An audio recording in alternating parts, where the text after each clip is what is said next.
trabaho at gutom na sa maghapong pagtatrabaho. Pero wala kang pagkain sa bahay. Narito na ang sagot mga katropa. Ang Superman of Lechon. Napapawi sa inyong gutom at siguradong mapapa-analyze ka dahil sa tender juicy na jumbo pa at siguradong malinis at bagong katay buhat sa farm. Kaya super na sa lasa at pangmasa pa. Ano pa hinihintay niyo mga katropa? Takbo na sa Superman of Panteño Siniluan at bumili na. Baka maabusan ka, katropa.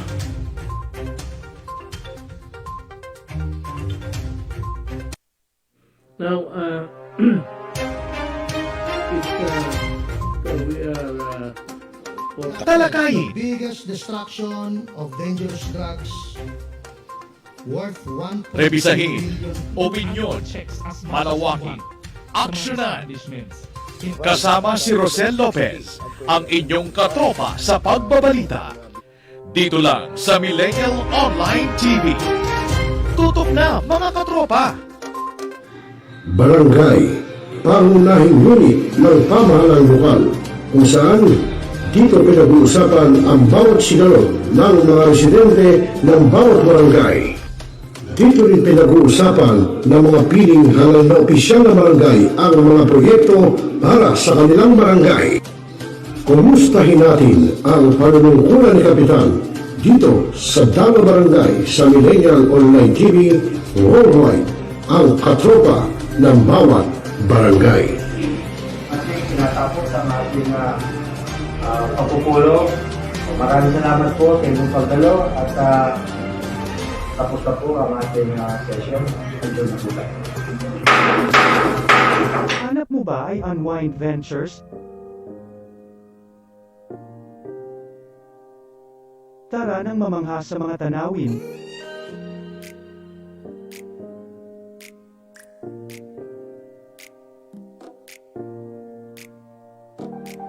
Ano man ang iyong travel goals?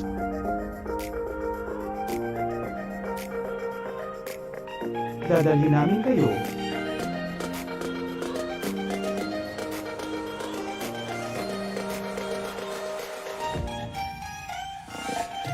Sa Unwind Ventures at saya.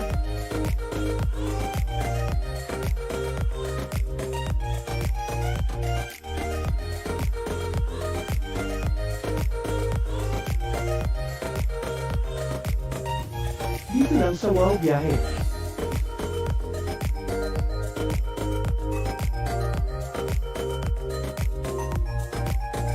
Kaya wow, di ba? Abangan dito lang sa Millennial Online TV. Pinaigting, pinalakas ang bagong news online TV ng bagong milenyo. Millennial Online TV, ang katropa mo sa pagbabalita.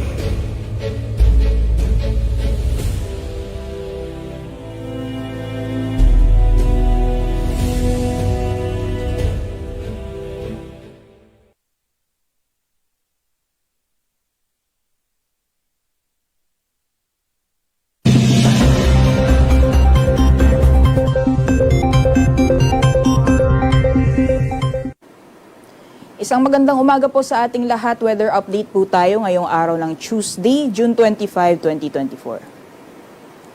So based po sa ating latest sa satellite image, bahagya pong humina yung epekto nitong southwest monsoon at umiiral na ang easterlies o yung mainit na hangin na nanggagaling sa karagatang Pasipiko. And kung makikita po natin dito sa latest satellite image, although halos buong bansa ay nakakaranas ng maulap na panahon, pero ngayong madaling araw medyo numipis na po yung mga kaulapan at nakakaapekto na lamang dito sa may areas ng Palawan. And kung makikita po natin, meron din mga kaulapan dito sa may silangang bahagi ng Eastern Visayas. Kaya ngayong araw, asahan pa rin po natin magiging maulan ang panahon dito sa may area ng Palawan, sa malaking bahagi ng Visayas, pati na rin sa eastern portions ng Southern Luzon at northeastern portion ng Mindanao.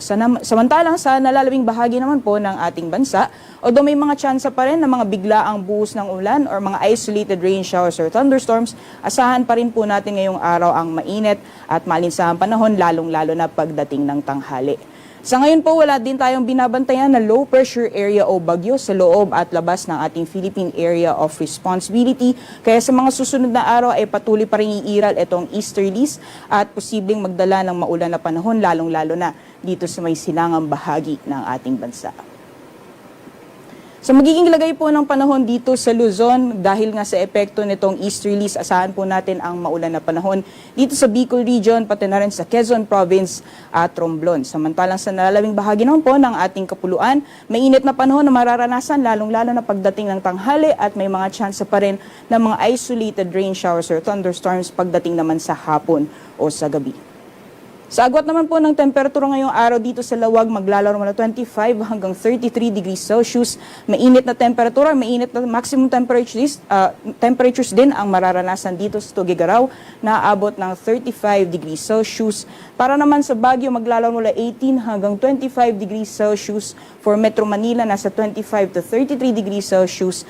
For Tagaytay, nasa 23 to 31 degrees Celsius. At maximum temperatures naman para sa Legazpi ay aabot ng 32 degrees Celsius. Para naman sa magiging lagay ng panahon sa nalalawing bahagi ng ating bansa, dulot pa rin ang epekto ng easterlies, asahan po natin ang maulan na panahon sa Palawan, pati na rin sa malaking bahagi ng Kabisayaan at northeastern portion ng Mindanao, partikular dyan sa Caraga. Sa nalalawing bahagi naman po ng Visayas and Mindanao, although mataas po yung tsansa ng mga isolated na mga pag-ulan, ay magiging mainit pa rin po yung panahon, lalong-lalo na pagdating ng tanghali. Sa agwat po ng temperatura para sa Kalayaan Islands at Puerto Princesa, maximum temperature sa abot ng 31 degrees Celsius. 32 degrees Celsius maximum temperatures naman naasahan natin sa Iloilo at Cebu. At 25 to 31 degrees Celsius naman agwat ng temperatura para dito sa Tacloban. For Zamboanga at Cagayan de Oro, yung maximum temperatures po natin aabot ng 32 degrees Celsius at agwat naman po ng temperatura para sa Metro Davao ay maglalaro mula 25 hanggang 33 degrees Celsius. So monitoring lamang po tayo ng mga thunderstorm advisory na nilalabas ng ating Pag-asa Regional Services Division sa pamamagitan ng ating mga social media accounts. Sa kalagayan po ng ating karagatan, wala pa rin tayong gale warning na nakataas sa anumang baybayin ng ating bansa. Kaya malaya pa rin mga kapalaot yung ating mga kabayan, lalong-lalo na yung may mga maliit na sakyang pandagat. Ngayong umaga, si Haring Araw ay sisikat ng 5:29 a.m. at lulubog mamayang 6:28 p.m. Para sa karagdagang impormasyon, bisitahin lamang po ang aming social media accounts at ang aming website pag-asa.dost.gov.ph. Yan lamang po latest mula dito sa Pag-asa Weather Forecasting Center. Ako po si Rhea Torres. Magandang umaga po sa ating lahat.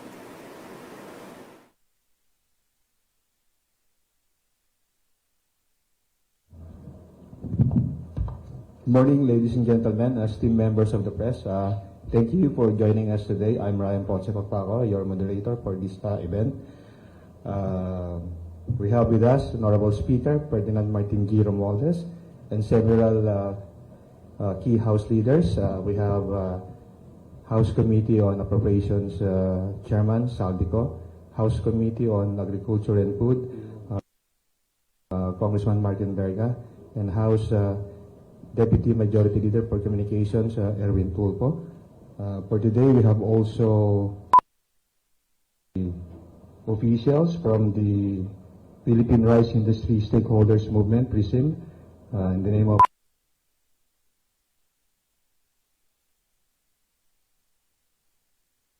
also National Food Authority Officer in Charge, Administrator Sir Larry Lacson. Before we open the floor for questions, we will allow our distinguished guests, led by the Speaker, to give their opening remarks. Speaker, you have the floor. Magandang umaga sa inyo lahat at ay nagkalak po ako kaya nandito tayo at may magandang balita tayo. Kasama po natin dito sa kanan ko ang ating Chairman ng Appropriations, ako Bicol, Representative Congressman Saldico. Ang Chairman natin ng Committee on Agriculture, si Chairman Martin Verga, na tiga-probinsya ng Quezon. Of course, our Deputy Majority Leader dito sa Communications, dito sa House, si Congressman Erwin Tulfo of YAC-CIS. At siyempre naman, kasama din natin bago ating NFA Administrator si Larry Lacson, and dito ang mga matatalik nating kaibigan, our partners dito sa itong concerns and issues of our rice sector, rice producing and trading, milling and farmer sector, si Ma'am Orly at si Mama Rowena. And ito na lang sasabihin ko sa iyo, yung hangarin ng ating presidente na maibigay ng na quality rice na magandang mahusay na klase ng bigas sa kada Pilipino sa presyo abot kaya, nandito na po. Yung target natin by itong buwan na Hulyo, itong July, magkakaroon tayo ng bigas at 45 to 46 pesos a kilo. And this is through the concerted efforts under the direction of our President, to the DA, to the NFA, to the NIA, and of course, our stakeholders kagaya po ng PRISM. Tinututukan natin po sa Kongreso itong initiative and hindi itong katapusan. Yung direksyon po ay ipababa sa presyong abot kaya ng lahat ng quality rice na abot kaya ng presyo ng lahat ng Pilipino. Kaya nagagana po ako, natutuwa po ako, masaya po ako dito. Kaya nagti-teamwork tayo. Mulat higit na isang taon na ito, nagkikita at nag-meeting tayo. At lumabas na yung EO na yung pagbaba ng tariffs from 35 to 15%. So, our friends dito, mga kaibigan sa prison, ay committed na i-pass on yung savings sa kaya napapasalamat tayo sa prison at sa mga kaibigan kagaya ni Ma'am at kay Ma'am Rowena. Maraming salamat po. Thank you, Speaker. To PRISM officials, they have opening remarks, sir. Ma'am. Magandang umaga po sa ating lahat. Maraming salamat po, Mr. Speaker, sa pag-imbita sa amin dito upang makatulong din po sa ating mamamayan, yung objective po na mapababa yung presyo ng bigas. Sa anuman pong pag-uusap ay ma-achieve po natin to, at ito po yung goal natin na maipahatid sa ating mga kababayan din po, together with our rice stakeholders na binubuo po ng iba't ibang sektor ng industriya, magmula sa ating mga seed growers, farmers, rice millers, traders, wholesalers, importers, and retailers and consumers, ay ma-achieve po natin yung objective kaisa ng ating gobyerno. Andito po ang PRISM upang makipagtulungan sa ating buong pamahalaan. Maraming salamat po.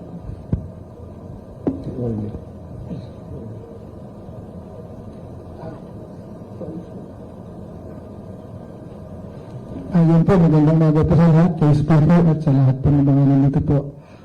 Yun po, nasabi po ng sama po namin, si Ms. Rowena, handa po kami makapagtulungan sa gobyerno. Ngayon po na meron pong papasok na EO 62 by this coming July. At nakikita po namin yung pagmamonitor, and syempre po, umabot po ito talaga sa market, sa mga retailers po natin sa palengke. Inaasahan po namin dito, yung mga presyo po natin is well-made rice, 25% broken, nasa mga 45 to 46 po. Ito na mga regular meal po natin, ang brokens po, nasa mga 40 to 42 hanggang 43. At yung mga premium rice po natin, nasa mga 47, 48. Siguro po, pinakamahal na po yung 50. At inaasahan po natin muli na makipagtulungan po sa ating mga retailers all over the Philippines para makita po sa market po yung presyo po natin. Thank you po. Thank you, sir. We'll ask also our admin ng NFA to share his opening statement. Good morning po sa lahat.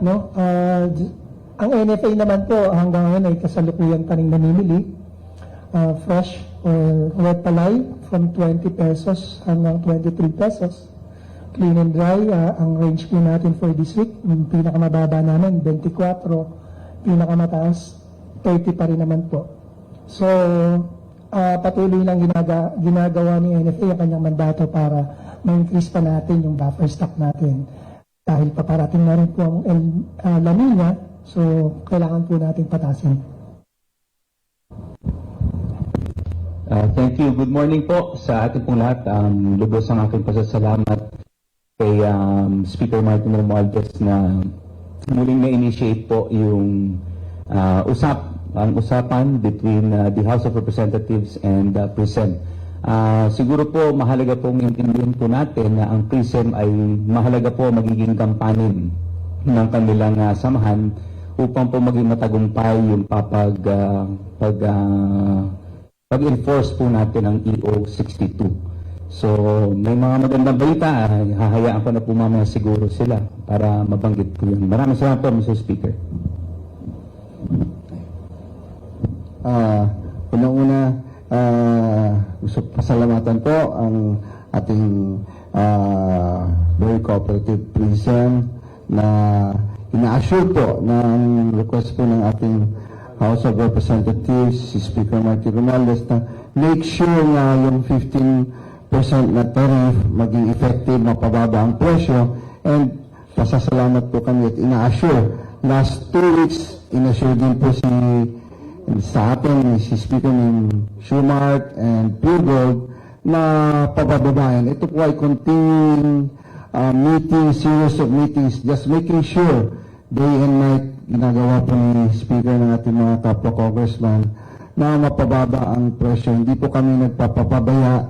Nakikinig po ang aming Speaker, nakikinig po ang ating Pangulo na make sure makaskade po, mapababa ang presyo. And we expect more prices to go down by September dahil yun po ang projection ng world market. And of course, yung napag-usapan po namin kanina na ang request po ng PRISM na kung pwede mai-assure din naman ang presyo na pagbili dito sa mga ayuda na binibigay po sa farmers na kung pwede kalahati o a certain percentage maging contracted farming, contract farming. So, if we do that, we can have at least ginagawa na po ng NIA at 34 pesos.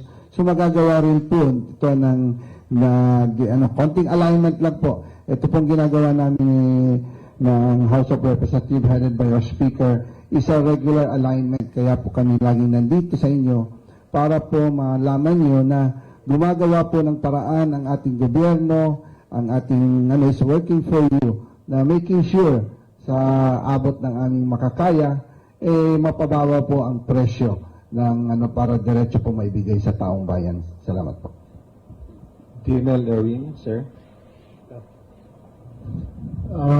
Nasabi na ho niya lahat ang punto lamang ho, kaya ho nagkaroon ng briefing ho kanina, may meeting po Speaker at saka po yung private sector, ito pong Retailers Association, traders, yung pagpapababa po ng presyo ng bigas which will take effect according to them sa PRISM at saka itong Retail Association. Mararamdaman na po natin by July next month po, 45 to 46 po yata per kilo na bigas. So, that is due to the EO na pinirmahan po ng Pangulo. Salamat po. Thank you, Speaker. Thank you, sirs. Thank you, ma'am. For today's first question, may I call on Melalis Moras from PTB4.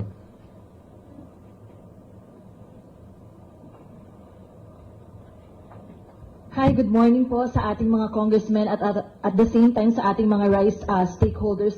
Speaker Romualdez, yung unang question ko lang po, how exactly kaya yung ating talagang plano para nga mapababa pa yung bigas this time? Like sa side po ba ninyo, do you have a mandate po ba sa ating mga district congressmen na talagang bantayan? And at the same time, isunod ko na rin po sa ating PRISM and NFA, ano po yung naging commitment nyo sa House para dito nga sa inyong coordination para sa pagtitiyak? Ano po yung mga naging commitment nyo sa kanila sa gitna nga ng kanilang pagbabantay rin dito sa rice prices?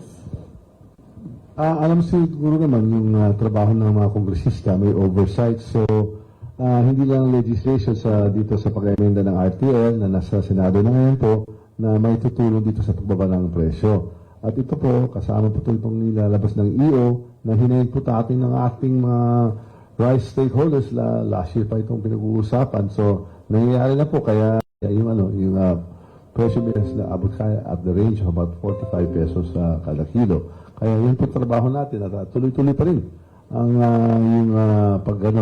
pagsusunod natin, ililaan natin ng mga mga programa at mga budget tungkol dito. So, that in a nutshell is the mandate of the House. And siyempre, nakikinig din kami sa ating mahal na Pangulo na gusto nila talaga ibababa natin yung presyo sa abot kaya ng lahat ng Pilipino.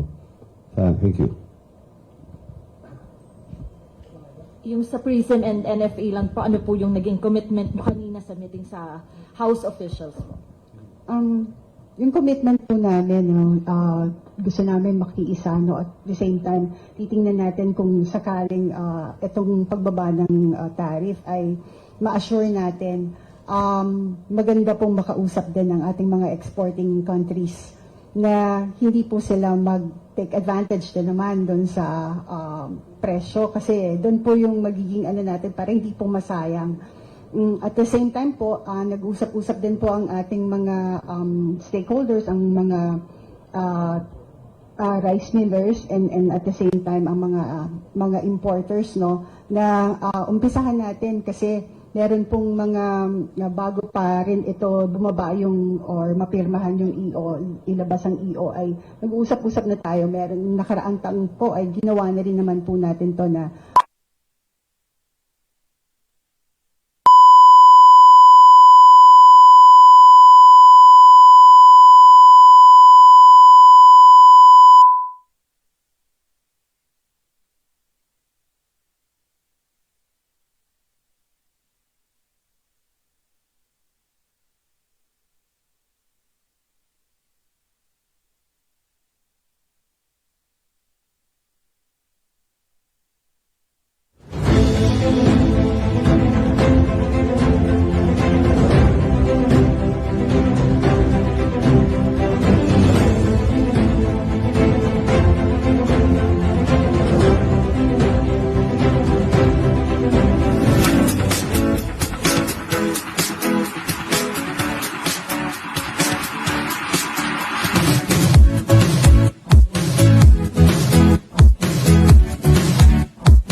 po tayo para hindi lang tutulong dito sa distribution para masaya kayo at makikita natin, i-gauge natin kung paano ipapaganda itong programa na CARD. Itong programa kinakalat natin sa buong bansang Pilipinas. Kaya nakita natin, ito ay isang sa pinakapopular na programa handog ng ating gobyerno through the DSWD sa direksyon po ng ating mahal na President Ferdinand R. Marcos Jr.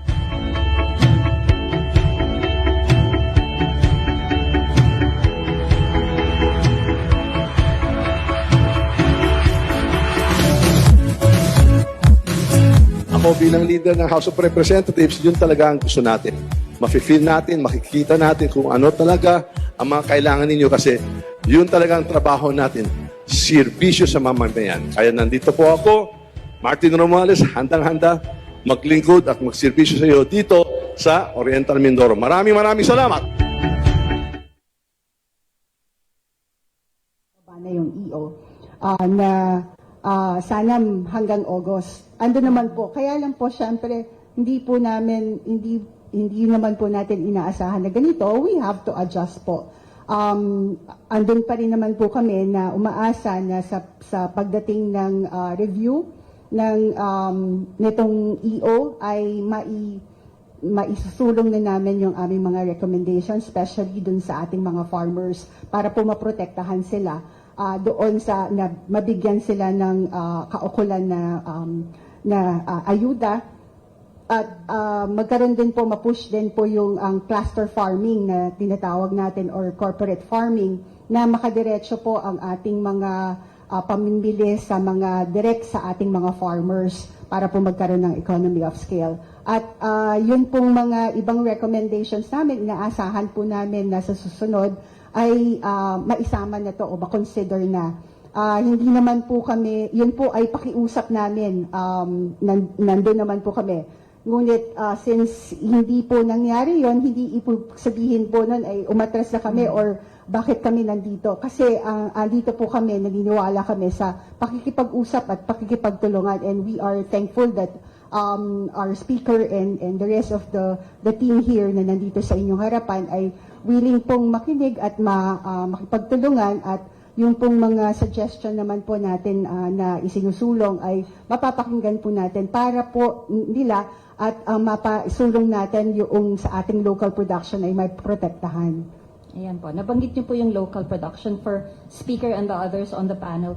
Nananawagan po kasi yung SINAG and other agricultural groups na ihinto na lang po yung implementation ng EO and palakasin na lang daw po yung support for farmers, and they're willing to bring the issue before the Supreme Court and the Ombudsman kasi hindi raw po dumaan sa consultation and not beneficial to farmers daw po. Alam mo, yung farmers talaga, top priority din natin yun po. Kaya tuloy-tuloy pa rin yung support natin sa kanila. The baseline is 22 billion, but there are other added forms of support and subsidies para sa farmers group. At kaya nagpapasalamat tayo dito sa PRISM, kaya sila sa una na talaga nag-cooperate at sumusuporta dito sa iyo ng ating presidente. Kaya nakikita po din na napaka-importante at napakalaga yung immediate response ng ating gobyerno. Kaya hindi na sinasabi ni presidente ng whole of government approach. Nakikita natin yung partners natin dito yung PRISM, whole of nation approach. Lahat talaga nagsasama-sama dito. Kaya naintindihan natin yung mga concerns ng PRISM, ng SINAG, yung mga farmers group. But we also have to realize na yung concerns din ng over 100 million Filipinos na nangangailangan na talagang maayos na kalidad na bigas sa tama at abot kaya ang presyo na lahat. Kaya nagpapasalamat din tayo sa our partners here dito sa stakeholders, dito sa farmers and rice sector, of course, and all of the agencies and departments dito sa gobyerno na may dadala natin ng ating mensahe ng ating presidente na yung presyo ng bigas na quality rice to all Filipino tables at an affordable price. At ito na, ngayon na po ang panahon. Within the next 2 weeks, mafe-feel talaga, lalo na dito sa Metro Manila, itong price adjustment. Hindi lang dahil sa world market prices that are on a decline, in fact baka drastic decline na yan, so tamang-tama humuhupa na yung matas ng bilhin ng kasama dito ang ating mga measures, mga interventions kagaya dito sa sa tariff rate reductions na sa totoo lang po hinayan po ng actually our friends dito kagaya sa PRISM, matagal na sinasabi na dapat magkakaroon ng adjustments. Kaya parati kami po sa Kongreso handang-handa talaga magsilbi at maglingkod, pero lalo na maghanda, makinig. Kaya we are also listening and we are responding. Thank you. Sir, sorry, baka may... Mr. Speaker, with your permission, tama po nabanggit po ni Speaker Martin earlier. Pero gusto ko lang pong ma-reiterate, hindi naman po mapapabayaan ng farmers po dito. Tulad po ng aking nasabi rin nung nakaraang press conference po natin. For 2024, garantisado po yung suporta ng RCEP sa ating po mga farmers. And again, tayo po ay nasa gitna ng pag-amyenda ng RTL. And for 2025, assuming po na 15 billion ang kakailanganin po natin to finance the RCEP fund for next year. Currently, we are at 22 billion as stated by the Bureau of Customs. At paalala po, June pa lang ho ngayon. So, ibig sabihin, bagaman may tarifa pa rin po. So, may 15% tariff. So, ibig sabihin, tataas pa yung collection for this year. So, hindi po mapapabayaan ng ating mga farmers. At bukod po doon, the highest financing given to the National Rice Program was initiated by our own President, of course, President Ferdinand Bongbong Marcos Jr. And of course, through the leadership of Speaker Martin Romualdez, naitulak po ito sa Kamara. Kaya po, napakalaki po ng suporta pa rin po sa ating mga farmers. Thank you. Last na po, Speaker. Ano pong sasabihin niyo dun sa mga magsasabi na malayo pa po yung 45 to 46 doon po sa unang pangako na less than 30 in July? Malapit na rin din po. We assure you that that's the target, that's our aspiration. At makikita niyo talaga na doon ang patungo talaga tayo. At nagpapasalamat na tayo dito, not only to all of the department heads, the agency heads sa gobyerno, pero dito sa private sector, our partners dito sa ipagdadala na itong mensahe na yung aspirations natin ibibigay natin na bigas sa abot kaya na presyo sa lahat.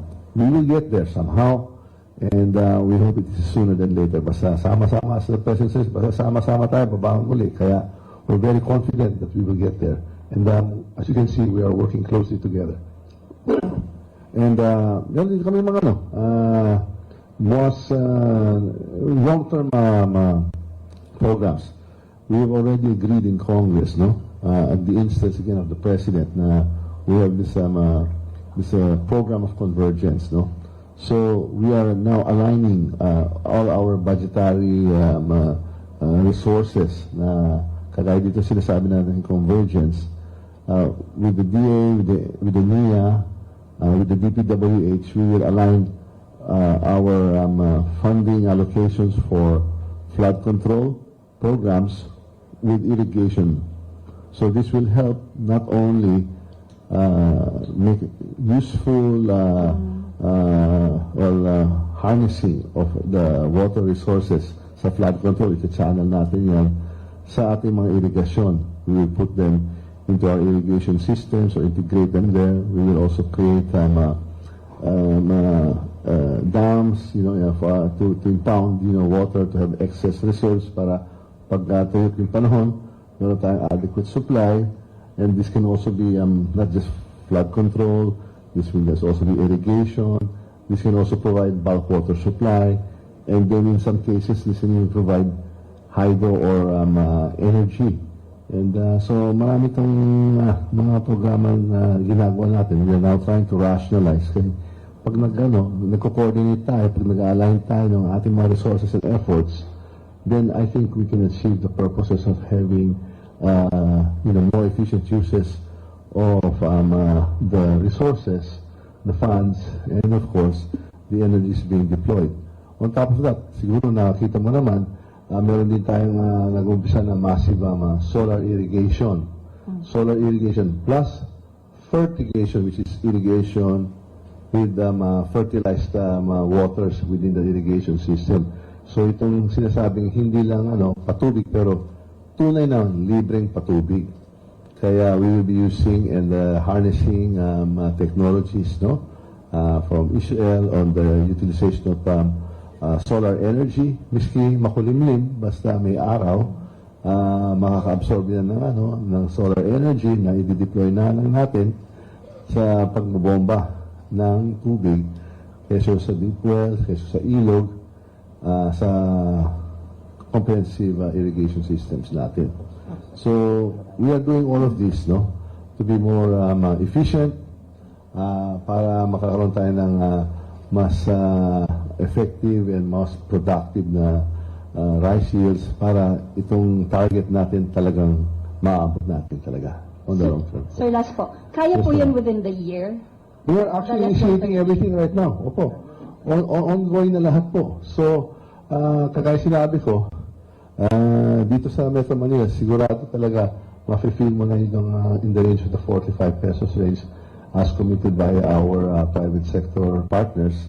Kaya we're all committed to this, and they have committed to pass on the savings to the consumer. So, this as Manong Orly has already articulated, yun ang mga target prices. Pero itutuloy din natin kasi as the market prices of world rice declines, so will this be passed on. Plus our long-term program, with the national irrigation system. We are anticipating that NIA can bring to the table literally 29 pesos, kada kilo by August, So this is all within the near term, so to speak, Kaya we're confident, kaya may budget allocation, committed ang mga agency, nag-uumpisa na sila, nakikita natin, talaga hindi na lang itong plano, nakikita natin may mga inauguration, ongoing, so the effect will soon be felt. Hindi to plano, hindi to drawing, na nangyari po, nag-inaugurate. Kami po naging saksi, nandiyan kami sa Isabela kasama ng Presidente sa bayan ng Quirino sa probinsya sa lalawigan ng Isabela, sa barangay Cabaruan. So we were there, we saw it ourselves. And hindi lang doon nangyayari, nationwide po. Thank you, sir. Maraming salamat. Thank you. From Net 25, Big Sumintak, you're recognized for your questions. Magandang umaga po. Sir, itatanong ko lang po kasi from 15% yung tariff natin with the Executive Order number 62, from 35 yung tariff natin. So, magkano po yung projection na mawawala sa gobyerno at yung kawalan po, paano po ito mapupunan?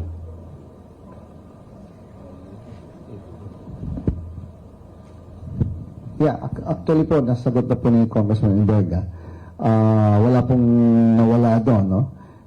In fact, yung sa farmers na 10 billion, tumaas pa po ng 22 billion at as early as now. So, wala pong kailangan ipagkabahala ang ating mga farmers na ito po yung mga ayuda sa heavy equipment, sa PMEC, para sa mga rice mill, and sa mga traktora. Lahat po yan fully secured for next year, 2025. Yung 2023 collection po, inabot po ng 38 billion. Kaya nga po, sobra-sobra po. Ang requirement lang po under ITL is only 10 billion.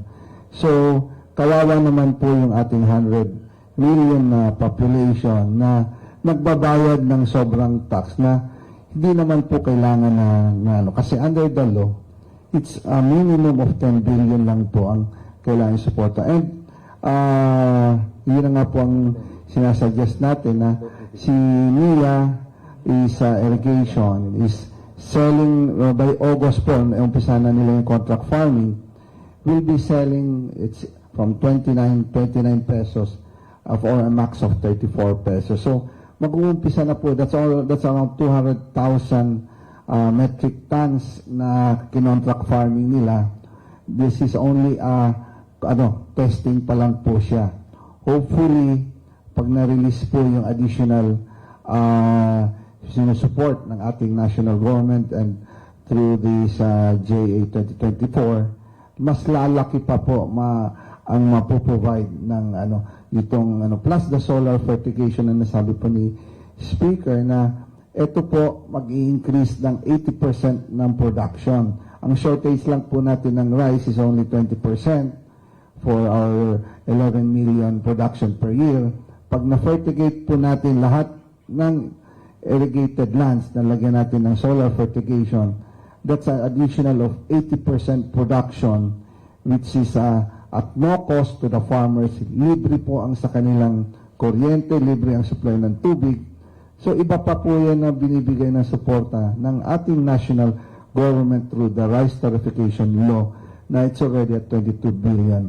Ang inaasikaso na po ng ating national government and our House of Representatives headed by a Speaker is para naman po doon sa ating mga ordinary mamamayan, para po sa lahat ng 100 million Filipinos who are suffering through the inflation worldwide. So hopefully within 2 years, yung legasiya po ng ating Pangulo, legasiya ng administration on food security, we will have it in 2 years, and the construction ng mga dam and yung alignment po ng convergence na worth around 350 billion of flood control projects. Pag nagawa po natin yan within 2 years, we will be exporting rice na po. Tayo naman po ang magpepresyo ng mahal sa ating mga neighbor countries. Thank you.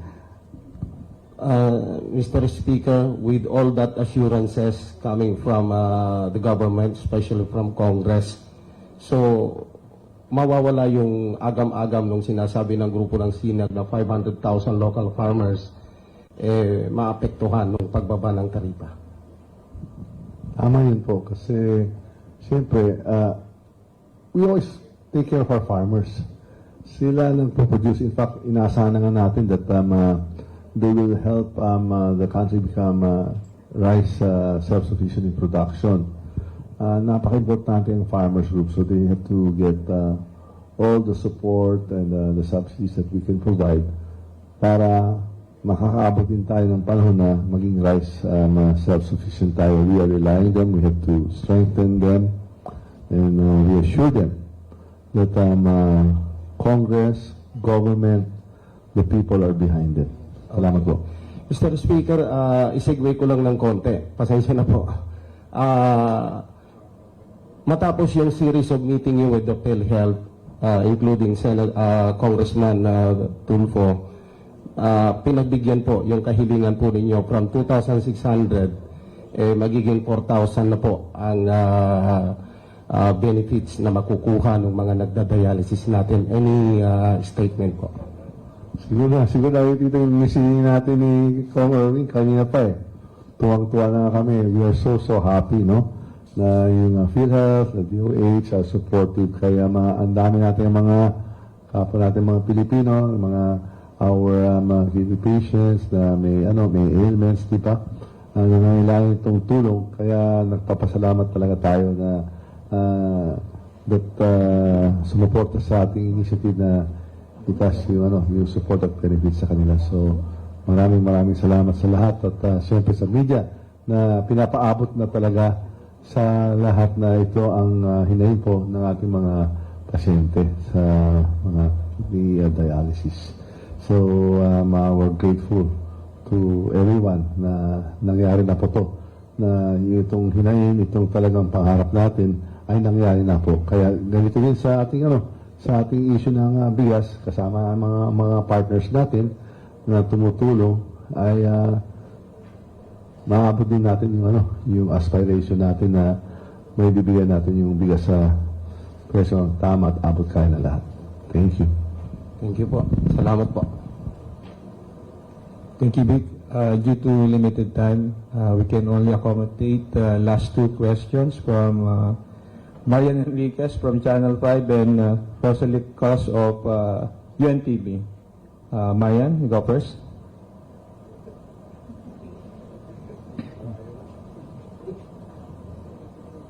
Good morning po, mga Kong. Speaker, para po sa inyo, pa-comment naman po, sir, baka may reaction po kayo dun sa pagbibiting ni Vice President Sara Duterte sa gabinete po ni Pangulong Marcos.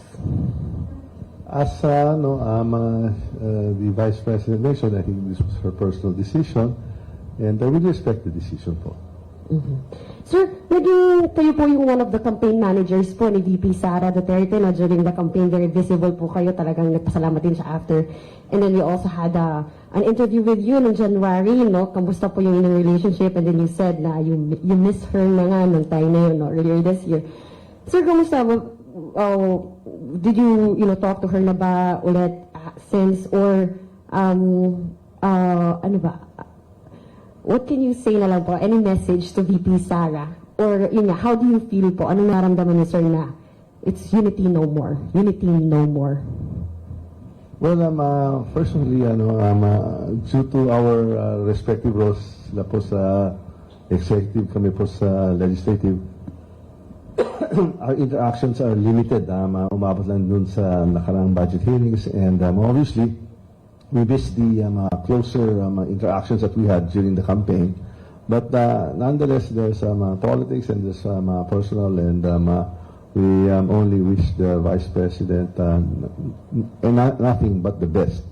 And we wish her always the best of luck in all the endeavors and in her service to the Filipino people. Last na lang po from my end. One of the closest ally po ni VP Sara, si dating spokesperson Harry Roque, said na si VP Sara na nga raw po ang new opposition leader. So, ano po ang inyong thoughts on this? Well, I guess that's Mr. Harry Roque's statement, but I guess we'll have to just hear it from the VP if and when the time comes for her to make statements or to make any policy, or statements on policies of the national government. Thank you, Speaker. Thank you, Marian. Last question from Rosalie of UNTV.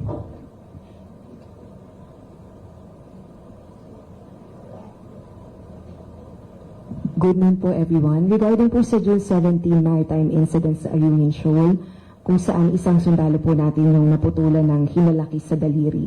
The President has spoken already about the issue and the government will settle the issues peacefully. But we have been doing that ever since. And China has been intensifying its aggressions and provocations.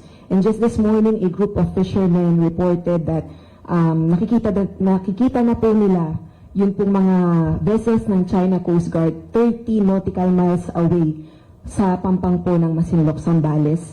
And Senator Amy Marcos is pushing for the investigation of the maritime incident on June 17. How about po sa atin sa House of Representatives? What do you think should be our course of action to prevent China's further aggressions? We stand by the President's statements. He's our chief foreign policy architect. We support him 100% on that score. In his statements known to all, he says we shall be a friend to all and enemy to none. Although we are saddened very much by our neighbors' actuations, we are very saddened by China's very aggressive behavior. In fact, I had some moments to speak to the Chinese ambassador, the Van de Honor, and we bemoan the aggressive nature of the Chinese Coast Guard and the Chinese PLA Navy assets. And we are very, very upset, and we protest to the unfortunate incident that happened, and we hope that that doesn't happen again. But I've told and I believe that we can all share the sentiment that China should lessen its aggression. Let us de-escalate these tensions, and let us not make these disagreements and these conflicts in the West Philippine Sea define the totality of the relationship between China and the Philippines. There are many other facets of the relations between China and the Philippines. Let us celebrate those common grounds, those common interests, and common values. Let us agree that we can disagree, but let us not be disagreeable with one another. The disputes in the West Philippine Sea will not be resolved today, maybe not tomorrow. But let us resolve, let us work for a peaceful resolution to all of that. Thank you. Follow-up lang po, you have mentioned about the Chinese ambassador. A maritime law expert recommended na patalsikin na lang daw po natin yung pong Chinese ambassador in Manila as well as his staff kasi hindi naman po nakakatulong na resolbahin ang issue. And the Makabayan Black Lawmakers also recommended to patawag po ang Chinese ambassador para magpaliwanag at iakyat na rin po natin yung usapin ito sa international body like the United Nations. What is your thought on this po? Those are all options, and as I said, I will always stand by President Ferdinand R. Marcos Jr.'s decision and his prerogatives. No, let us let him take the lead. Ayoko i-preempt ko siya. Although those are very, very viable or possible options. I actually had some words that shall we share. I just told the ambassador from China to the Philippines. Siguro naman, ayaw naman na mangyari na under his watch, nakita niya that relationships with the Philippines went from good relations to not so good relations, nagde-deteriorate.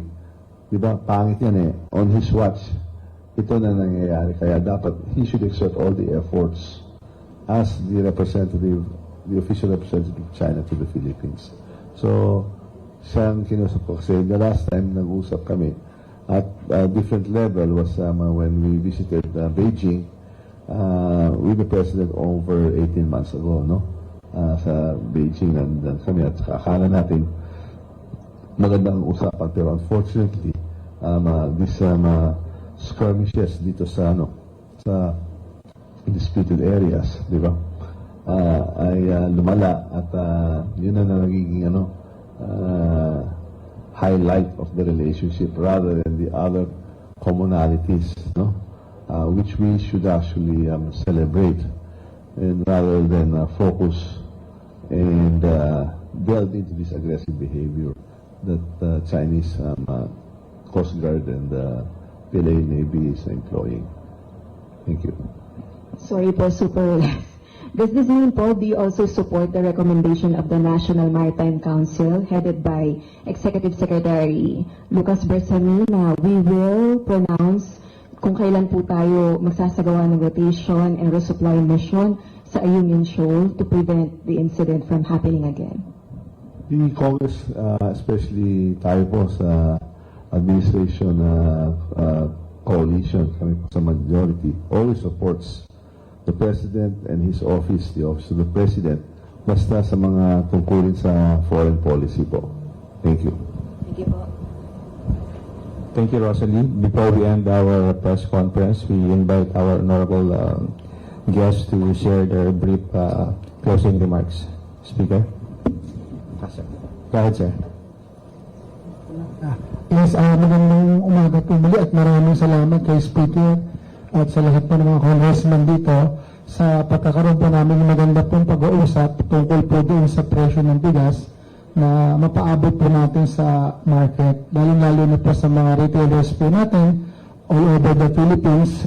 Ito po isa po sa itutulong po namin na maramdaman po sa bawat merkado yung papasok po na AO62 at yung sinasabi po natin na 15% tariff na maramdaman po ng mamamayang Pilipino.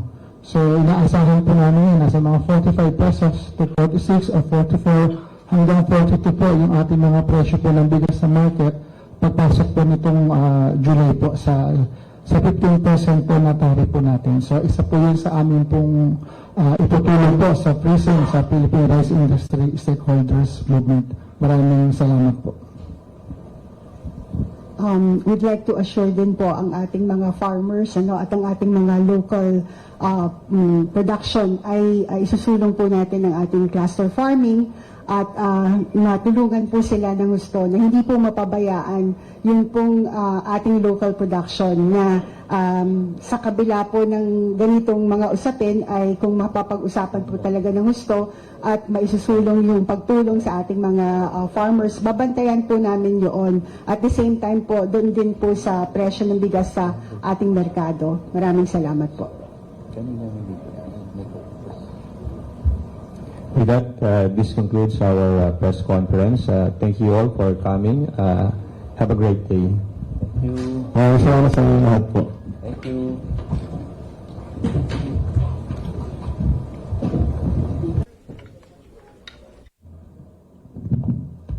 Good morning, ladies and gentlemen, esteemed members of the press.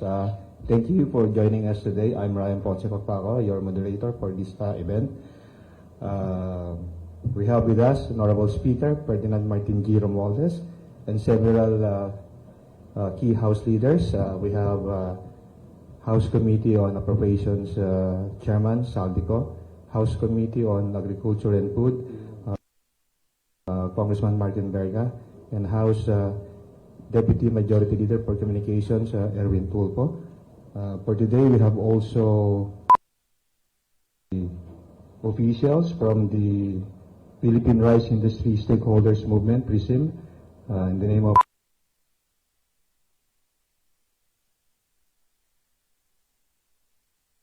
also National Food Authority Officer in Charge, Administrator Sir Larry Lacson.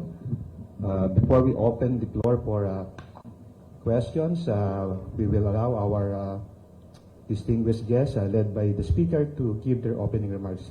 Speaker, you have the floor.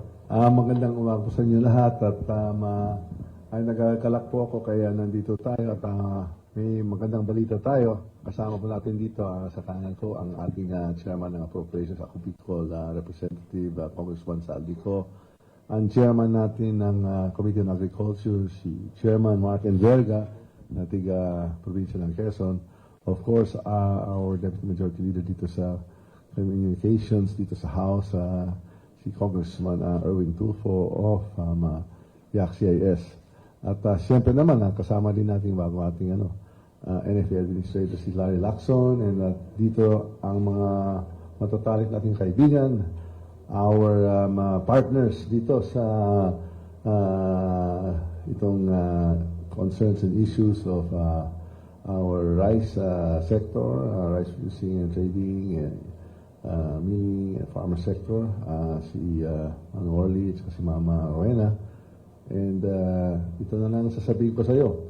Yung hangarin ng ating presidente na maibigay ng na quality rice na magandang mahusay na klase ng bigas sa kada Pilipino sa presyo abot kaya, nandito na po.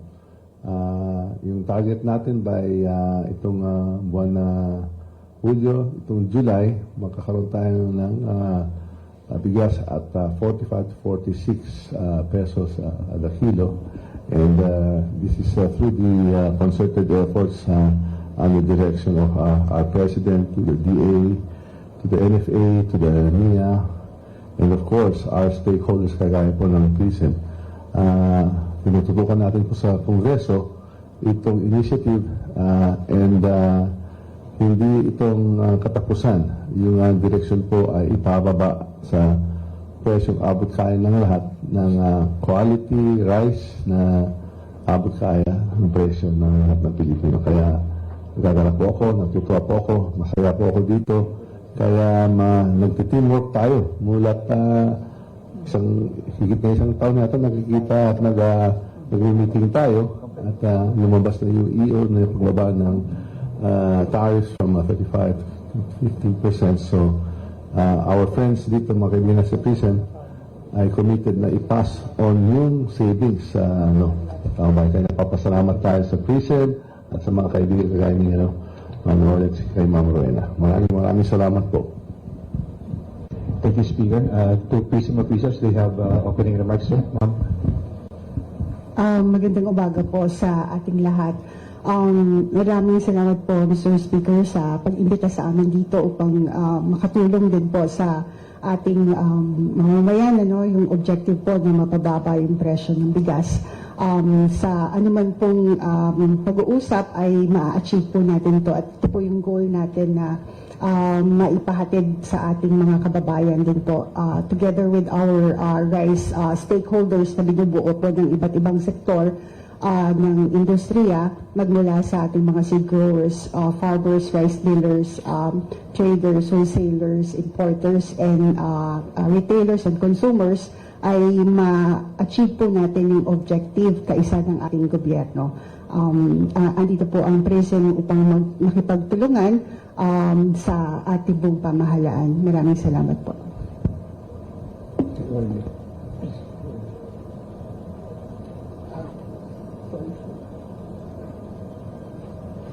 Yun po, magandang umaga po sa lahat, kay Speaker at sa lahat po ng mga nandito po. Yun po, nasabi po ng sama po namin, si Ms. Rowena, handa po kami makapagtulungan sa gobyerno. Ngayon po na meron pong papasok na EO 62, daily coming July, at nakikita po namin yung pagmamonitor and syempre po, umabot po ito talaga sa market, sa mga retailers po natin sa palengke. Inaasahan po namin dito, yung mga presyo po natin is well-made rice, 25% broken, nasa mga 45 to 46 po. Ito na mga regular made po natin, ang brokens po, nasa mga 40 to 42 hanggang 43. At yung mga premium rice po natin, nasa mga 47, 48. Siguro po, pinakamahal na po yung 50. At inaasahan po natin muli na makipagtulungan po sa ating mga retailers all over the Philippines para makita po sa market po yung presyo po natin. Thank you po. Thank you, sir. We'll ask also our admin ng NFA to share his opening statement. Good morning po sa lahat. Ang NFA naman po hanggang ngayon ay kasalukuyan pa rin namimili. Fresh or wet palay from 20 pesos hanggang 23 pesos. Clean and dry, ang range po natin for this week, yung pinakamababa namin, 24, pinakamataas, 30 pa rin naman po. So, patuloy lang ginagawa ni NFA ang kanyang mandato para ma-increase pa natin yung buffer stock natin. Dahil paparating na rin po ang La Nina, so kailangan po natin patasin. Thank you. Good morning po sa ating pong lahat. Lubos ang aking pasasalamat kay Speaker Martin Romualdez na muling na-initiate po yung ang usapan between the House of Representatives and PRISM. Siguro po mahalaga pong intindihin po natin na ang PRISM ay mahalaga po magiging kampanin ng kanilang samahan upang po maging matagumpay yung pag-enforce po natin ang EO 62. So may mga magandang balita, hahayaan ko na po mamaya siguro sila para mabanggit po yan. Maraming salamat po, Mr. Speaker.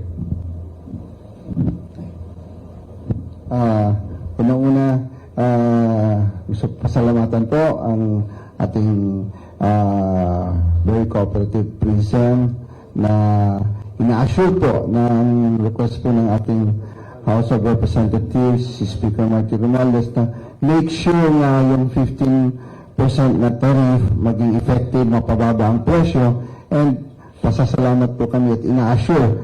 Last 2 weeks, ina-assure din po sa atin si Speaker ng Schumart and Pure Gold na pabababayan. Ito po ay continuing meetings, series of meetings, just making sure day and night ginagawa po ni Speaker ng ating mga kapwa congressman na mapababa ang presyo. Hindi po kami nagpapabaya, nakikinig po ang aming Speaker, nakikinig po ang ating Pangulo na make sure makaskade po, mapababa ang presyo. And we expect more prices to go down by September dahil yun po ang projection ng world market. And of course, yung napag-usapan po namin kanina na ang request po ng PRISM na kung pwede mai-assure din naman ang presyo na pagbili dito sa mga ayuda na binibigay po sa farmers na kung pwede kalahati o a certain percentage maging contracted farming, contract farming. So, if we do that, we can have at least ginagawa na po ng NIA at 34 pesos. So magagawa rin po ito ng konting alignment lang po. Ito pong ginagawa namin ng House of Representatives headed by our Speaker is a regular alignment. Kaya po kami laging nandito sa inyo para po malaman nyo na gumagawa po ng paraan ang ating gobyerno, ang ating is working for you, na making sure sa abot ng aming makakaya, mapababa po ang presyo ng para diretso po maibigay sa taong bayan. Salamat po. TNL Erwin, sir. Nasabi na ho niya lahat ang punto lamang ho, kaya ho nagkaroon ng briefing ho kanina, may meeting po Speaker at saka po yung private sector, ito pong Retailers Association, traders, yung pagpapababa po ng presyo ng bigas which will take effect according to them sa PRISM at saka itong Retail Association. Mararamdaman na po natin by July next month to 45 to 46 po yata per kilo na bigas. So that is due to the EO na pinirmahan po ng Pangulo. Salamat po. Thank you, Speaker. Thank you, sirs. Thank you, ma'am. For today's first question, may I call on Merales Moras from PTB4.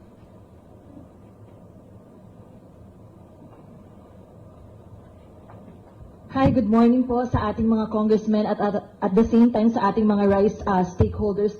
Speaker Romualdez, yung unang question ko lang po, how exactly kaya yung ating talagang plano para nga mapababa pa yung bigas this time? Like sa side po ba ninyo, do you have a mandate po ba sa ating mga district congressmen na talagang bantayan? And at the same time, isunod ko na rin po sa ating PRISM and NFA, ano po yung naging commitment nyo sa House para dito nga sa inyong coordination para sa pagtitiyak? Ano po yung mga naging commitment nyo sa kanila sa gitna nga ng kanilang pagbabantay rin dito sa rice prices? Alam siguro naman yung trabaho ng mga kongresista, may oversight. So, hindi lang legislation dito sa pag-emenda ng RTL na nasa Senado na ngayon po na may tutulong dito sa pagbaba ng presyo.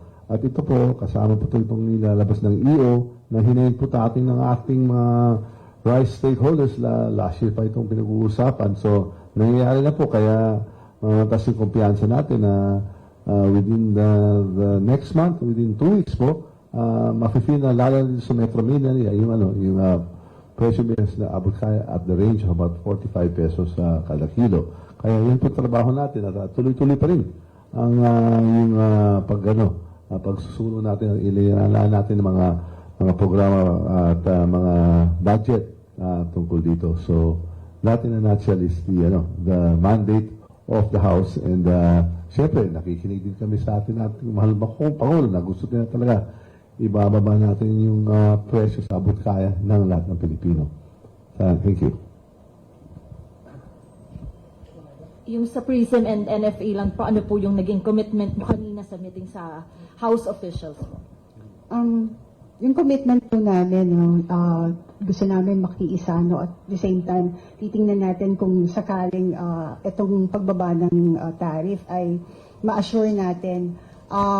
Maganda pong makausap din ng ating mga exporting countries na hindi po sila mag-take advantage din naman doon sa presyo kasi doon po yung magiging natin para hindi po masayang. At the same time po, nag-usap-usap din po ang ating mga stakeholders, ang mga rice millers and at the same time ang mga importers na umpisahan natin kasi meron pong mga bago pa rin ito bumaba or mapirmahan yung EO, ilabas ang EO ay nag-uusap-usap na tayo. Meron nakaraang taon po ay ginawa na rin naman po natin to na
po tayo para hindi lang tutulong dito sa distribution para masaya kayo at makikita natin, i-gauge natin kung paano na ipapaganda itong programa na CARD. Itong programa kinakalat natin sa buong bansang Pilipinas. Kaya nakita natin, ito ay isang sa pinakapopular na programa handog ng ating gobyerno through the DSWD sa direksyon po ng ating mahal na President Ferdinand R. Marcos Jr.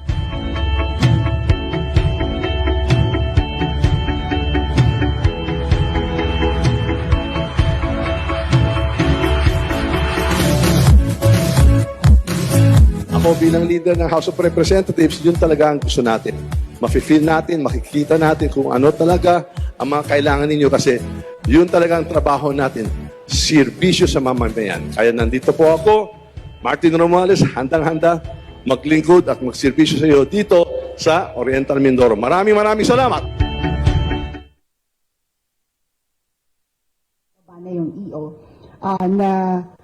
sana hanggang August. Ando naman po. Kaya lang po, syempre, hindi naman po natin inaasahan na ganito. We have to adjust po. Andun pa rin naman po kami na umaasa na sa pagdating ng review ng nitong EO ay maisulong na namin yung aming mga recommendations, especially dun sa ating mga farmers para po maprotektahan sila doon sa na mabigyan sila ng kaukulan na ayuda at magkaroon din po, mapush din po yung ang cluster farming na tinatawag natin or corporate farming na makadiretso po ang ating mga pamimili sa mga direct sa ating mga farmers para po magkaroon ng economy of scale. At yun pong mga ibang recommendations namin, inaasahan po namin na sa susunod ay maisama na to o makonsider na. Hindi naman po kami, yun po ay pakiusap namin, nandun naman po kami. Ngunit since hindi po nangyari yun, hindi sabihin po nun ay umatras na kami or bakit kami nandito. Kasi dito po kami, naniniwala kami sa pakikipag-usap at pakikipagtulungan, and we are thankful that our speaker and the rest of the team here na nandito sa inyong harapan ay willing pong makinig at makipagtulungan at yung pong mga suggestion naman po natin na isinusulong ay mapapakinggan po natin para po nila at mapasulong natin yung sa ating local production ay maprotektahan. Ayan po. Nabanggit niyo po yung local production for Speaker and the others on the panel. Nananawagan po kasi yung SINAG and other agricultural groups na ihinto na lang po yung implementation ng EO and palakasin na lang daw po yung support for farmers, and they're willing to bring the issue before the Supreme Court and the Ombudsman kasi hindi raw po dumaan sa consultation and not beneficial to farmers daw po. Alam mo, yung farmers talaga, top priority din natin yan po. Kaya tuloy-tuloy pa rin yung support natin sa kanila. The baseline is 22 billion, but there are other added forms of support and subsidies para sa farmers group. At kaya nagpapasalamat tayo dito sa PRISM, kaya sila sa una na talaga nag-cooperate at sumusuporta dito sa iyo ng ating presidente. Kaya nakikita po din na napaka-importante yan, napakalaga yung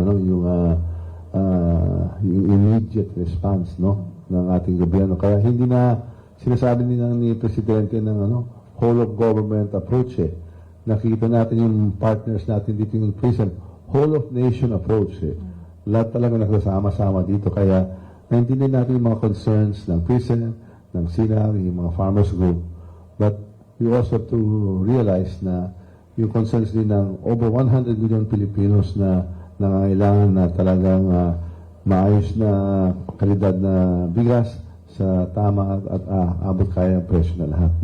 Kaya nagpapasalamat din tayo sa our partners here dito sa stakeholders, dito sa farmers and rice sector, of course, and all of the agencies and departments dito sa gobyerno na may dadala natin ng ating mensahe ng ating presidente na yung presyo ng bigas na quality rice to all Filipino tables at an affordable price. At ito na, ngayon na po ang panahon. Within the next 2 weeks, mafe-feel talaga, lalo na dito sa Metro Manila, itong price adjustment. Hindi lang dahil sa world market prices that are on a decline, in fact baka drastic decline na yan, so tamang-tama humuhupa na yung mataas na bilhin ng kasama dito ang ating mga measures, mga interventions kagaya dito sa sa tariff rate reductions na sa totoo lang po hinahinan po ng actually our friends dito kagaya sa PRISM, matagal na sinasabi na dapat magkakaroon ng adjustments. Kaya parati kami po sa Kongreso handang-handa talaga magsilbi at maglingkod, pero lalo na maghanda, makinig. Kaya we are also listening and we are responding. Thank you. Sir, sorry, baka may... Mr. Speaker, with your permission, tama po nabanggit po ni Speaker Martin earlier. Pero gusto ko lang pong ma-reiterate, hindi naman po mapapabayaan ng farmers po dito. Tulad po ng aking nasabi rin nung nakaraang press conference po natin, for 2024, garantisado po yung suporta ng RCEP sa atin po mga farmers. And again, tayo po ay nasa gitna ng pag-ambyenda ng RTL. And for 2025, assuming po na 15 billion ang kakailanganin po natin to finance the RCEP fund for next year. Currently, we are at 22 billion as stated by the Bureau of Customs. At paalala po, June pa lang ho ngayon. So, ibig sabihin, bagaman may tarifa pa rin po. So, may 15% tariff. So, ibig sabihin, tataas pa yung collection for this year. So, hindi po mapapabayaan ng ating mga farmers. At bukod po doon, the highest financing given to the National Rice Program was initiated by our own President, of course, President Ferdinand Bongbong Marcos Jr. And of course, through the leadership of Speaker Martin Romualdez, na naitulak po ito sa Kamara. Kaya po, napakalaki po ng suporta pa rin po sa ating mga farmers. Thank you. Last na po, Speaker. Ano pong sasabihin niyo dun sa mga magsasabi na malayo pa po yung 45 to 46 doon po sa unang pangako na less than 30 in July? Malapit na rin din po.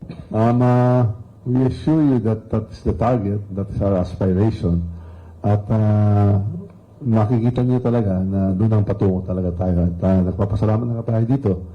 Not only to all of the department heads, the agency heads sa gobyerno, pero dito sa private sector, our partners dito sa ipagdadala na itong mensahe na yung aspirations natin ibibigay natin na bigas sa abot kaya na presyo sa lahat. We will get there somehow, and we hope it is sooner than later. Basta sama-sama, as the President says, basta sama-sama tayo, babangon uli. Kaya we're very confident that we will get there. And as you can see, we are working closely together. And meron din kami mga most long-term programs. We have already agreed in Congress, at the instance again of the President, we have this program of convergence, So we are now aligning all our budgetary resources na kagaya dito sinasabi natin convergence with the DA, with the NIA, with the DPWH. We will align our funding allocations for flood control programs with irrigation. So this will help not only make useful harnessing of the water resources sa flood control. Ika-channel natin yan sa ating mga irigasyon. We will put them into our irrigation systems or integrate them there. We will also create dams, to impound, water to have excess reserves para pag tuyot yung panahon, meron tayong adequate supply, and this can also be not just flood control, this will also be irrigation, this can also provide bulk water supply, and then in some cases, this can even provide hydro or energy. And so marami itong mga programa na ginagawa natin. We are now trying to rationalize. Kaya pag nagko-coordinate tayo, pag nag-align tayo ng ating mga resources and efforts, then I think we can achieve the purposes of having more efficient uses of the resources, the funds, and of course, the energies being deployed. On top of that, siguro nakita mo naman, meron din tayong nag-umpisa na massive solar irrigation. Solar irrigation plus fertigation, which is irrigation with fertilized waters within the irrigation system. So itong sinasabing hindi lang patubig, pero tunay na libreng patubig. Kaya we will be using and harnessing technologies from Israel on the utilization of solar energy, miski makulimlim, basta may araw, makaka-absorb yan ng solar energy na i-deploy na lang natin sa pagbobomba ng tubig, kaysa sa deep wells, kaysa sa ilog, sa comprehensive irrigation systems natin. So, we are doing all of this, to be more efficient, para makakaroon tayo ng mas effective and mas productive na rice yields para itong target natin talagang maabot natin talaga on the long term. Sir, last po. Kaya po yan within the year? We are actually initiating everything right now. Opo. Ongoing na lahat po. So, kagaya sinabi ko, dito sa Metro Manila, sigurado talaga ma-fulfill mo na yung in the range of the 45 pesos range as committed by our private sector partners. Kaya we're all committed to this, and they have committed to pass on the savings to the consumers. So these are, as Manong Orly has already articulated, yun ang mga target prices. Pero itutuloy din natin kasi as the market prices of world rice declines, so will this be passed on. Plus our long-term program, with the national irrigation system. We are anticipating that NIA can bring to the table literally 29 pesos, kada kilo by August, So this all within the near term, so to speak, Kaya we're confident, kaya may budget allocation, committed ang mga agency, nag-uumpisa na sila, nakikita natin, talaga hindi na lang itong plano, nakikita natin may mga inauguration, ongoing, so the effect will soon be felt. Hindi to plano, hindi to drawing, na nangyari po, nag-inaugurate. Kami po naging saksi, nandiyan kami sa Isabela kasama ng Presidente sa bayan ng Quirino sa probinsya sa lalawigan ng Isabela, sa barangay Cabaruan. So we were there, we saw it ourselves. And hindi lang doon nangyayari, nationwide po. Thank you, sir. Maraming salamat. Thank you. From Net 25, Big Sumintak, you're recognized for your questions. Magandang umaga po. Sir, itatanong ko lang po kasi from 15% yung tariff natin with the Executive Order number 62, from 35 yung tariff natin. So, magkano po yung projection na mawawala sa gobyerno at yung kawalan po, paano po ito mapupunan?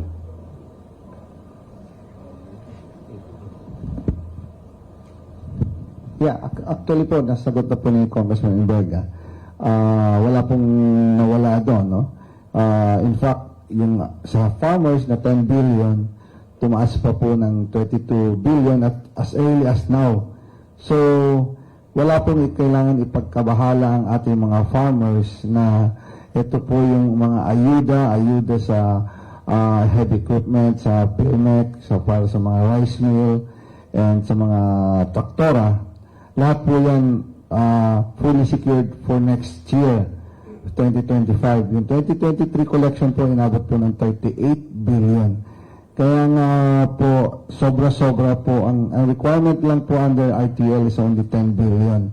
So, kawawa naman po yung ating 100 million na population na nagbabayad ng sobrang tax na hindi naman po kailangan na kasi under the law, it's a minimum of 10 billion lang po ang kailangan suporta. And yun na nga po ang sinasuggest natin na si NIA is irrigation is selling by August po, umpisa na nila yung contract farming, will be selling it's from 29 pesos for a max of 34 pesos. So mag-uumpisa na po, that's around 200,000 metric tons na kinontract farming nila.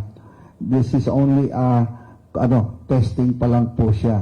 Hopefully, pag na-release po yung additional sinusupport ng ating national government and through this JA 2024, mas lalaki pa po ang mapoprovide ng itong plus the solar fertigation na nasabi po ni Speaker na ito po mag-i-increase ng 80% ng production. Ang shortage lang po natin ng rice is only 20% for our 11 million production per year. Pag na-fertigate po natin lahat ng irrigated lands na lagyan natin ng solar fertigation, that's an additional of 80% production, which is at no cost to the farmers. Libre po ang sa kanilang kuryente, libre ang supply ng tubig. So iba pa po yan na binibigay ng suporta ng ating national government through the rice tarification law na it's already at 22 billion. Ang inaasikaso na po ng ating national government and our House of Representatives headed by our Speaker is para naman po doon sa ating mga ordinary mamamayan, para po sa lahat ng 100 million Filipinos who are suffering through the inflation worldwide.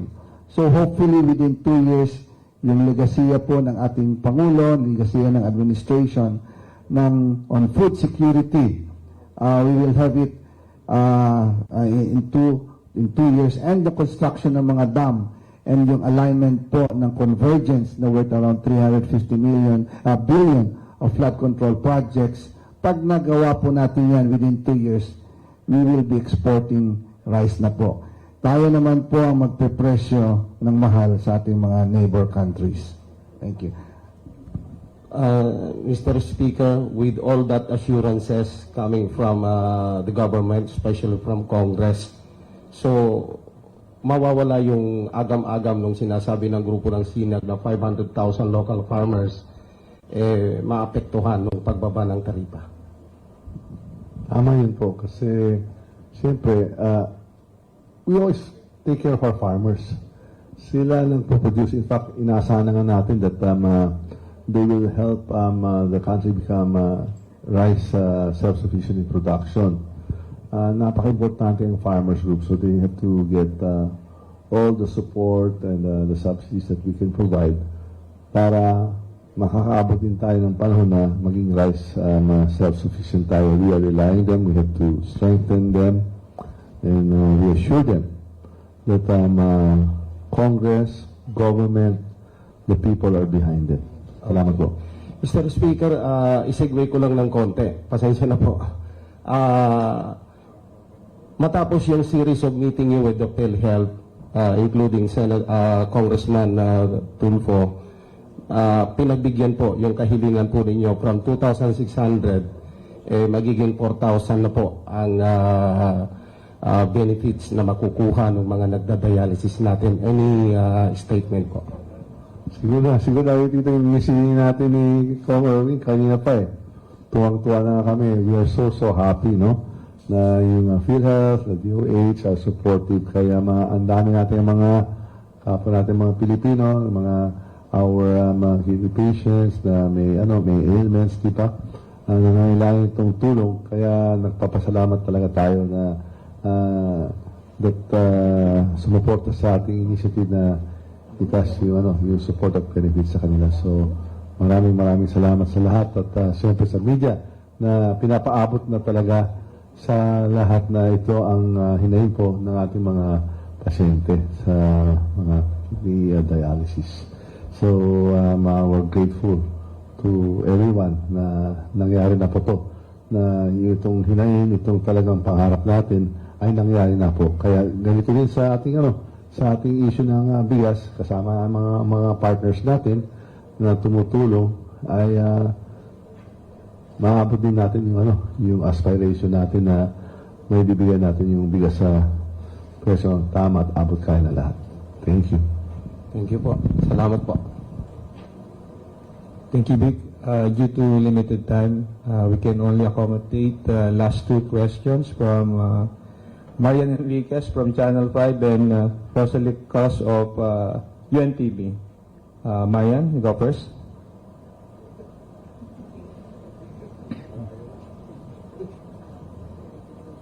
Good morning po, mga Kong. Speaker, para po sa inyo, pa-comment naman po, sir, baka may reaction po kayo dun sa pagbibiting ni Vice President Sara Duterte sa gabinete po ni Pangulong Marcos. As the Vice President mentioned, I think this was her personal decision, and I will respect the decision po. Sir, naging kayo po yung one of the campaign managers po ni VP Sara Duterte during the campaign. Very visible po kayo. Talagang nagpasalamat din siya after.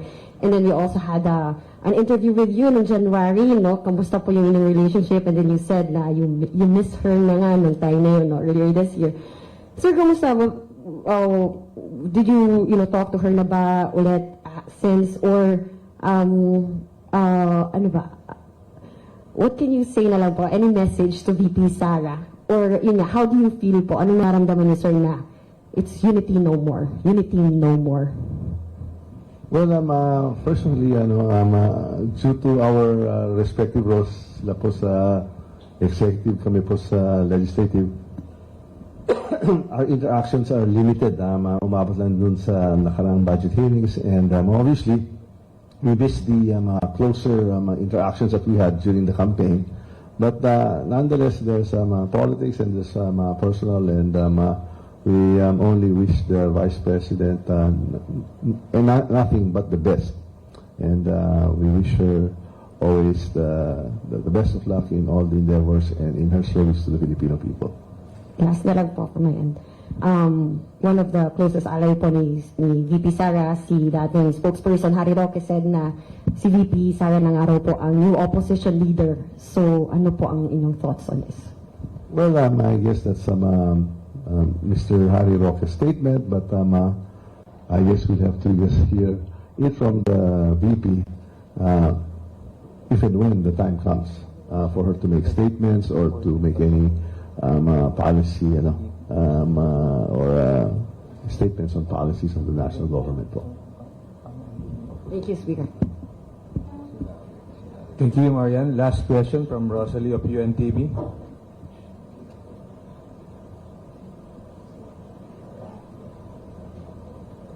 Good noon po everyone. Regarding po sa June 17 maritime incident sa Ayungin Shoal, kung saan isang sundalo po natin yung naputulan ng hinalaki sa daliri. The President has spoken already about the issue and the government will settle the issues peacefully. But we have been doing that ever since. And China has been intensifying its aggressions and provocations. And just this morning, a group of fishermen reported that nakikita na po nila yung pong mga vessels ng China Coast Guard 30 nautical miles away sa pampang po ng Masinloc, Zambales.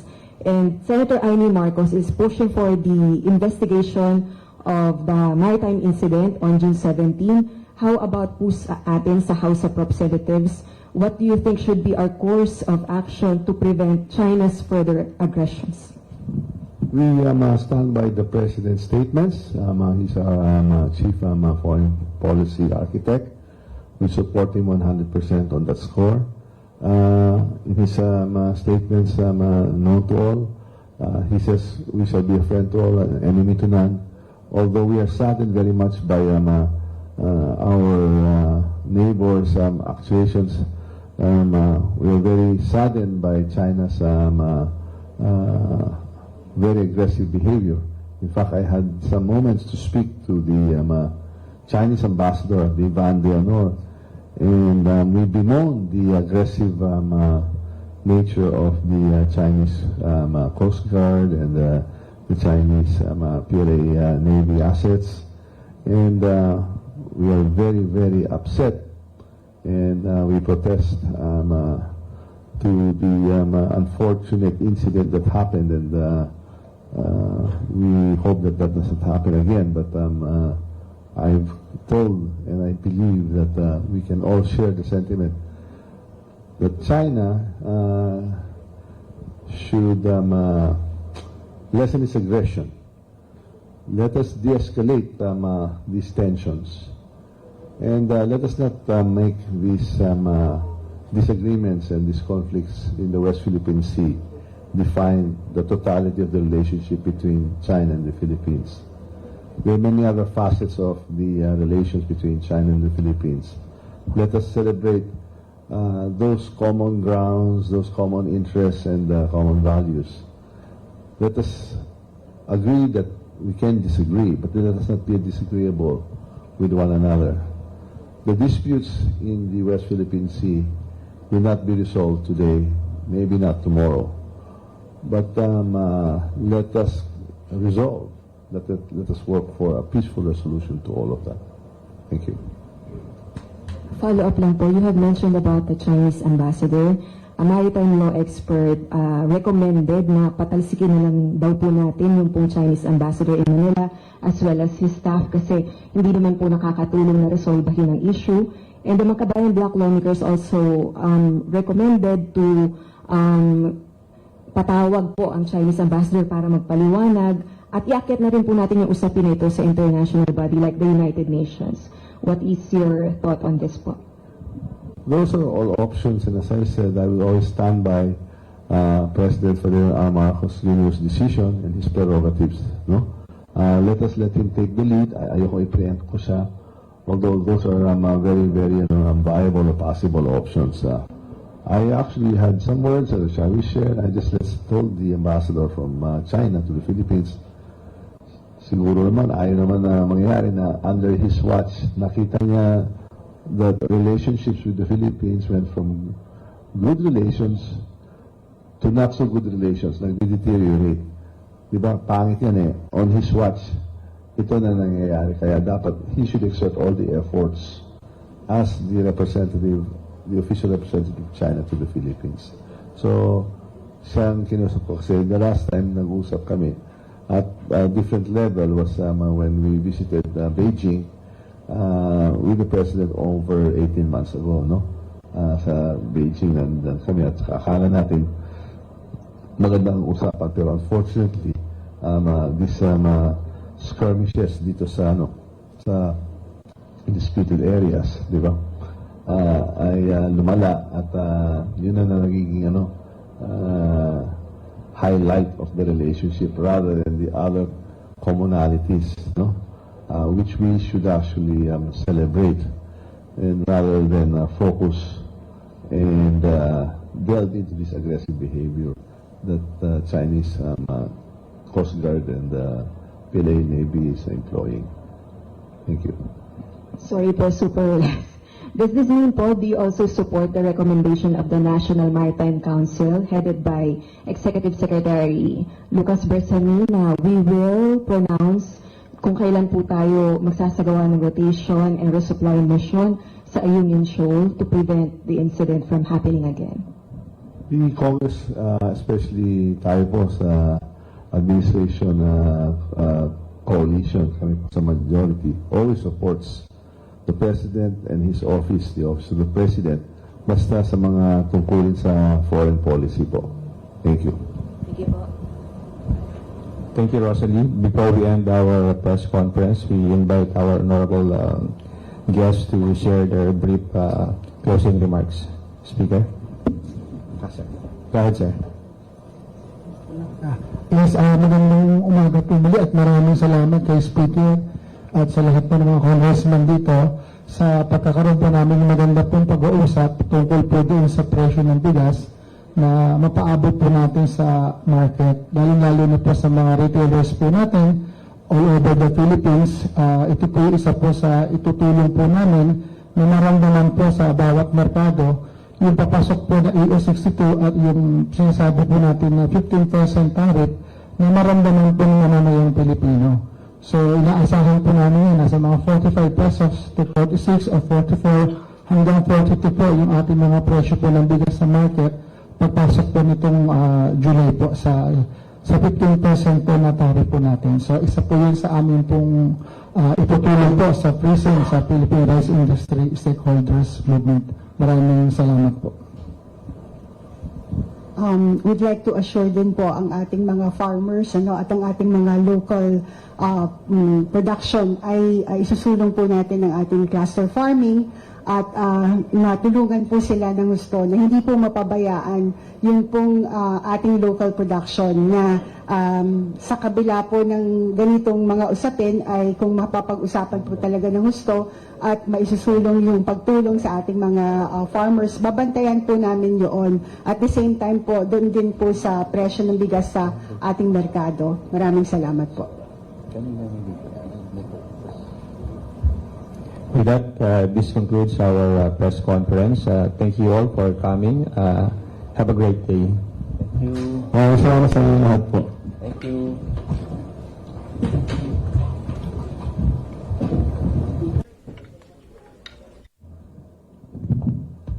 Morning, ladies and gentlemen, esteemed members of the press.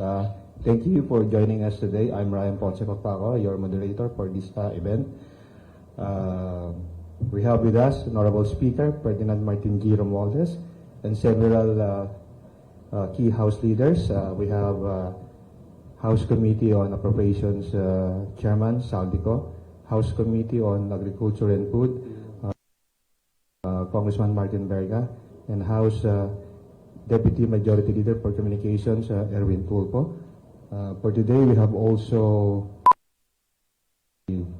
officials from the Philippine Rice Industry Stakeholders Movement, PRISM, in the name of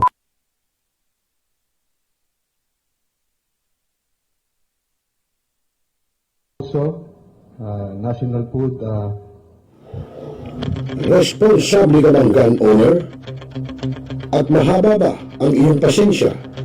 At hindi ba intinang iyong ulo? Alam mo rin ba ang batas hinggil sa pag-iingat ng baril o firearms? Kung hindi, A responsible gun owner. Are you a responsible gun owner? Are you a responsible gun owner? Are you a responsible gun owner? Are you a responsible gun owner? Are you a responsible gun owner? The PNP Civil Security Group would like to advise all firearms holders to renew their license to own and possess firearms and firearms registration within 6 months before its expiry date.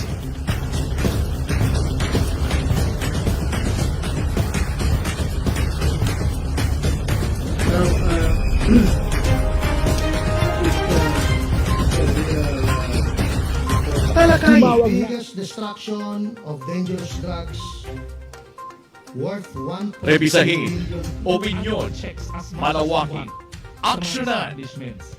Kasama si Rosel Lopez, ang inyong katropa sa pagbabalita. Dito lang sa Millennial Online TV. Tutok na mga katropa! Pinaigting, pinalakas, ang bagong News Online TV ng bagong milenyo. Millennial Online TV, ang katropa mo sa pagbabalita.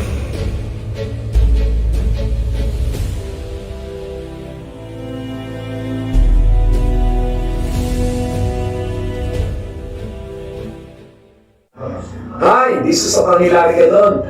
Nananawagan ako sa ating mga katropa, no? At mga kaibigan, mga kababayan, na palaging tumutok sa Millennial Online TV. At yan ay pinangunahan. At yan ay pinangangasiwaan ng aking kaibigan na si Rosel.